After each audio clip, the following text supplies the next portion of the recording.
Hello, welcome to Revenant Reads. I'm Vin, and this is another edition of Fresh Red Kills.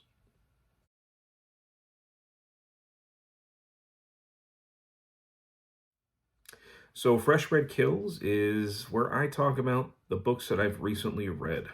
Um, since the beginning of December, I have finished two books, and I'll talk about both of them. And they both have to do with essentially the early Dark Ages. I'll be talking about The Dark Queens and also a reread of Beowulf. So, first of all, The Dark Queens by Shelley Puhak, who I believe is actually an American poet. Not a professional historian, although I think that she does do an excellent job with the history in this. So it says, the bloody rivalry that forged the medieval world. What we have is a book about 6th century Merovingian France. The Merovingian Empire was characterized mostly by civil war. They were constantly fighting each other. And women, queens, were generally short-lived, or at least short-tenured. When a queen had outlived her usefulness, often she was sent to a nunnery or convent, where she would remain for the rest of her days, even though some of them did try to escape. These two women, Brunhild and Fredegund, let me just double check if I'm saying that right. I think it's Fredegund. These are two rival queens who actually stayed in power for a very long time. Long, at least for that time period. I do get a sense that Shelley Puhak maybe likes Brunhild just a little bit more. Fredegund comes off as a little bit more villainous in her character, although her story is fascinating. The fact that Fredegund did begin as a slave and rose to be queen. I was surprised, I guess, by the possibility of social mobility during this time. This is fairly pre-feudal. But you can see the sort of roots of feudalism taking hold throughout this, because this is a very fascinating period. This is definitely a transition phase. I find those transition periods to be really compelling. And the 6th century is something that I didn't know a whole lot about. I had very, very briefly learned about the Merovingians as an undergraduate my freshman year. It probably was no more than a few paragraphs. So I was aware that they were there, but I didn't know much about it. But this is a time period where we have the passing of the torch, sort of. Antiquity is transforming into medieval. We see paganism transforming into Christianity. And these women are also sort of making up new rules as they go. And we have a very kind of Game of Thrones type rivalry that goes on here. Assassinations and illness, of course. We see from page to page, sometimes paragraph to paragraph, people's fortunes just completely turning, where it looks like somebody's going to take over and conquer everything, and then a few paragraphs later, they're dead, and their empire, their kingdom's in disarray, and everything has swung 180. So just when somebody's up against the ropes, they push back, and they push the other person back against the ropes. It's really, really fascinating. Now, I said that Puhak is, she's a poet. This is a time period where we don't have a lot of documentation. So there's a lot of conjecture in here. And I guess my one little gripe, and it's not really entirely a criticism, because this is a popular history work that is not written for scholars. It is made for the average reader who just wants to know more about history. And in that way, it does a phenomenal job. But Puhak does have a tendency to write about things that are really only conjecture as though they are fact, without letting the reader know when she is basically guessing. Now, again, that's not entirely... it is what it is in this. It's just something that I recognize that I just wanted to make note of here. But I thought this was fascinating. I really, really enjoyed this. I did it as a buddy read with a subscriber, and we both really enjoyed it. And yeah, if Shelley Puhak writes another history, I'll definitely be interested in finding out more about it. And, I should say another thing that Puhak is doing is she's sort of correcting history in a way here. These women were used by later generations in various ways. And on the one hand, there was actually a an attempt to literally erase at least Brunhilde. I don't remember who was both of them offhand, but from history, erase her face basically from monuments, get rid of stuff, basically, really just try to make it so no future generations would even know that she existed. And if that fails, you can make these women more into monsters. You can make them sort of into cautionary tales about what happens when women gain too much power. So there's a sort of rehabilitation that's going on with this book.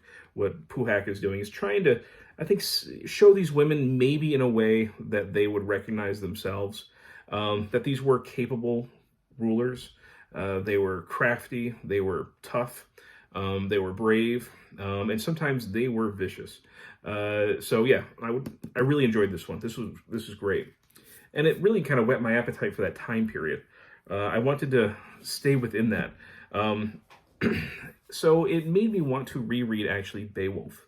I've read Beowulf a few times, but I think I have maybe 4 different copies of Beowulf downstairs in my library, but all of them different translators. But I've actually never read the Seamus Heaney translation. Undoubtedly, without doubt, the most popular translation since it came out in, I think, the 90s. But, I didn't have a copy for a long time, and I had found this one secondhand. And I thought, okay, it's time for me to actually sit down and read this. Now, this was written in the, I think, 8th century, probably early 8th century. And, however, it deals with a time period that is contemporary with the Merovingians. So it deals with events that would have, happened mythically in the early 6th century. Now, written by an Anglo-Saxon Christian, really about a time period and a place that are removed in time.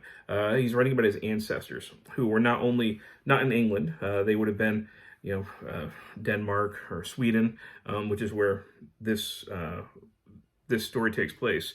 And he's also writing about a time that was more pagan. He's a Christian writing about a pagan time. And, you see the Christian come out, but you can also see that pagan ethos, especially that warrior ethos, seep through. And I've always loved Beowulf. I don't remember exactly the first time I read it. It might have been college. I'm not sure, although I might have read some of it in high school beforehand. Like I said, I have various editions, and I'm not sure exactly which ones I read in which order. But I've always loved Beowulf. I love the language. I love the story. The character of Beowulf is fascinating. This is so unlike the Icelandic sagas that also deal with kind of that Northern European, a similar culture, or at least cultural roots there. But those stories kind of revel in some of the Viking raiding and the violence that one human being is doing to another. And we don't see that in Beowulf. We see a little bit of war happening. For the most part, the violence is reserved for monsters. And we see a moralizing sense, actually, from the writer here, disparaging the cruelty that human beings do to other human beings. He comments on that sort of thing quite a bit.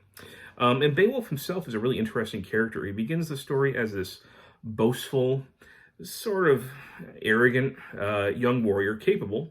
He's obviously, he's certainly a hero.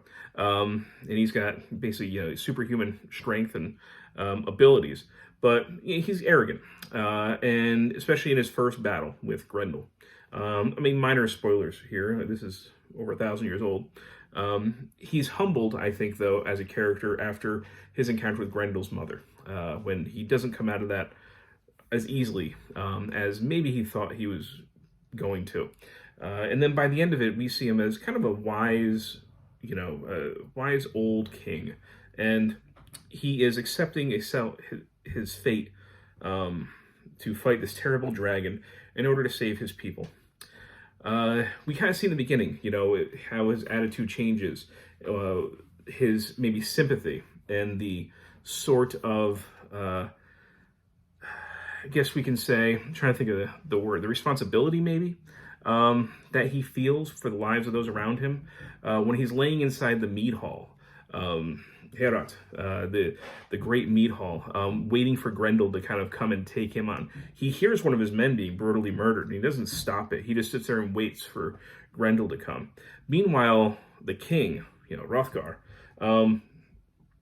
he loses a dear friend to Grendel's mother, and he goes into deep mourning. So we already have a young Beowulf. He's not indifferent, but he brushes off the death of a companion, pretty well. But we see an older king really feel the loss of somebody.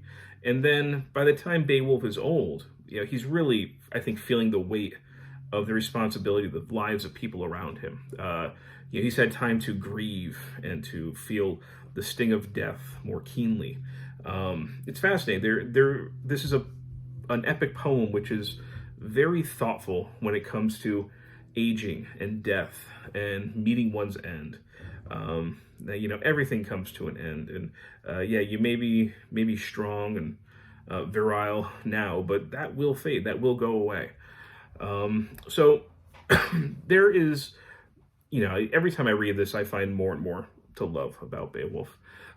This certainly won't be the last time I read it. It's one that I'll return to at least every few years or so. But anyway, these are the two things that I read. So I kind of stayed in the dark ages of Europe, the Dark Queens and Beowulf. These aren't the only things I've been reading. The other thing I've been doing is continuing on with my self-guided Latin lessons. Going through this and a couple companion books that I have of this. I had made a video about me learning Latin, and I'm mostly using this book, Familia Romana. And after I made that video, excuse me, I got a little bit of a cough here I can't get rid of. A subscriber had contacted me, and we are kind of study buddies now, going through this. Every single week we read a chapter and we talk about it, and learning the grammar, learning the vocab, and also this is such a great book that it teaches us about ancient Rome as well. So what's cool about this book is that it's written entirely in Latin. So except for the copyright page, there's nothing in English in here. But it does a terrific job of leading you through the language, getting more complex as it goes, and giving you picture clues to figure out what's being said. So we are 6 chapters in. We've at least, I've just come across the passive tense in Latin, and we're learning more, and we're also learning about a Roman family and their slaves, and so we get a storyline as well. So it's just a great trifecta. You get to learn Latin, you get a story, and we get to a little bit of a history lesson. We're learning about ancient Roman geography, things like that. Now, my goal in this was never to speak Latin necessarily. Of course, there are no native speakers. I don't have any country to go to and just speak Latin. I wanted to be able to read some Latin. I do think that so far I have been successful. Now, am I ever going to be fluent in reading it? Am I ever going to not need a dictionary? No, that's not the intention. But I'd like to be able to pick up a fairly simply written ancient Latin text and maybe understand 80%. Maybe go several sentences without having to pick up the dictionary. If I could do that, I will consider it a victory. But I'm very happy with my progress right now. And I've continued also with the Duolingo app. I'm on Duolingo practicing Latin. That's more of a daily practice thing, and this is more in-depth. But I'm about 2 months in, and I'm really enjoying all this. So that's the other thing that I've been reading very, very long. Sometimes it takes... I kind of, Saturday mornings, I've been waking up early and just doing my Latin lessons. And I'm filming this on a Sunday right now. Yesterday morning, I was up long before sunup. It probably took me a good 2 hours or so to really read through this, and also the other books that I have that go along with it, which are kind of behind my head over here. Writing down the things that I'm trying to understand and researching. But this has been the other thing that's been occupying my reading. But anyhow, these are the 2 that I finished so far this month. I'll certainly have other books done by the end of the month. But if you've read either The Dark Queens or Beowulf, hopefully you've read Beowulf, I'd love to hear your thoughts. So, as always, thank you, Booktube.